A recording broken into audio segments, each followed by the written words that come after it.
Well, we kick off week 7 of the Frenzy. A stop at West Shore Stadium. It's Lower Dauphin and Cedar Cliff both want win number 6 on the season. It's 7-0 Colts in the third until the Falcons get on the board. Brandon Fritz drills the field goal for 3.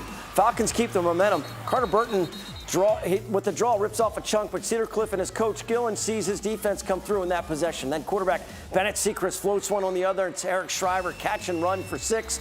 14-3 Colts in the fourth. Cedar Cliff, they start to gallop away. Shriver sneaks through a hole, and then he is gone. So are the Colts as they take this one, 21-16 victors. Hello, everyone, and welcome to the Week 7 edition of the High School Football Frenzy. I'm Todd Sadowski. One look at a team's record can tell you if they are contenders or not at this point in the year. As SteelHigh travels to Camp Hill for our Frenzy Game of the Week, there's more than just the team records to discuss. Andrew Callista brings us the action from a historic night for the state record books. Folks will remember this night for a long time. SteelHigh's Alex Irby, with a chance at history, enters the game 138 yards shy of the PIAA career passing record. Camp Hill, though, they have other ideas. First play for the Rollers, how about a run? James Evans III goes in for the score and an early SteelHigh lead at 7-0. Next possession, Irby gets it going through the air. Darrell Caesar Jr. crossing route, and check out the moves. E2 Brute into the end zone, 14-0 SteelHigh. Camp Hill responds. Drew Brandstetter finds Kobe Moore on the backside. We got ourselves a ball game, 14-7, as the 88 state champs from Camp Hill look on. Ensuing SteelHigh drive, Irby shuffle to Jayon Perry, 20-7 Rollers on top. Camp Hill again tries to answer, but it's Caesar once again. What an interception, and Irby and the Rollers, they capitalize. Inside pitch to Perry. It's not a big gainer, folks. 13 yards, but it's one to remember. Irby passes 11,084 career yards in a new PIAA record. Hugs on the sidelines from teammates as they recognize the great accomplishment. Was losing sleep.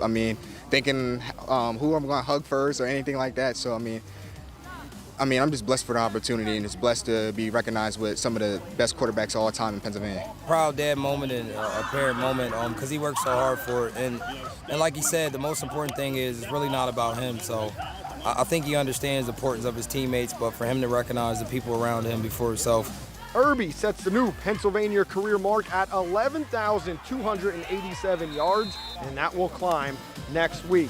In a magical night, 55-7, this is what the High School Football Frenzy is all about. Wow, amazing. Congratulations and thanks, Andrew. Eastern York is off to one of its best starts in school history. 6 games, 5 wins for the Golden Knights. A 6th win tonight brings with it an extra layer of satisfaction.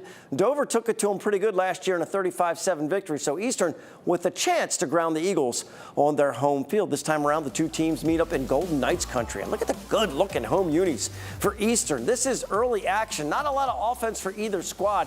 Kind of a weird play right here as Dover has the ball. They're going to go to the left side, their left side, with a quick pass off the shoe tops and into the arms of Eastern's Levi Ayala. They bring him down, and the Golden Knights, well, they're in business. That is, until the snap sails over the head of Quinn Bramble. All he can do is run back and cover it up. So the Eagles take over, they get the ball, and they don't fare much better. Eric Campbell's 6'2", 210 pounds, so it's going to take a group effort to get him to the ground for the sack, and they do. The Golden Knights never getting in sync offensively, though, in this one. Dover with the win tonight. Your final score there is 21-7. York couldn't find an opponent last week, so the Bearcats, coming off a bye week to meet a Dallastown team, seems to be making steady improvement as the season goes on. York already had 22-7. Look at this amazing catch from Shavane Anderson. Fantastic one-handed grab. They stall on the possession, but wow, that's a highlight for sure. D-Town takes over, goes across the middle. Antonio Bordenada hangs on after a big hit. The Wildcats are going to keep going here. Cody Kisner, the quarterback, will scramble to his left, and he's going to recognize there's some room.